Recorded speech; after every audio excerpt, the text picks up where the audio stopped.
The Prince Group, which is Chen's, is they built themselves as a conglomerate. And so they were able to set up operations all over the world that look like legitimate business operations. They even control several companies listed on the Hong Kong Stock Exchange.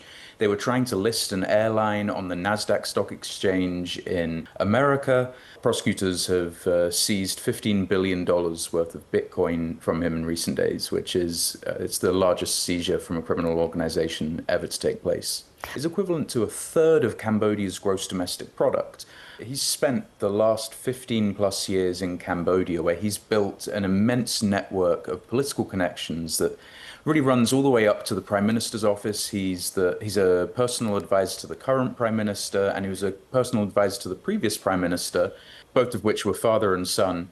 He had the rank of a cabinet minister. He allegedly, according to the prosecutors in New York, he used that patronage to protect him while he built one of the largest criminal organizations on earth. So these sites, and I've been to visit one of these sites in 2023, and they're filled with people who are being forced to work against their will. The indictment the other day contained allegations of torture, of people being held there, people who are trafficked from all over the world to work in what are essentially the world's most horrible call centers, where they're forced to defraud people over the internet, romance scams and that sort of thing.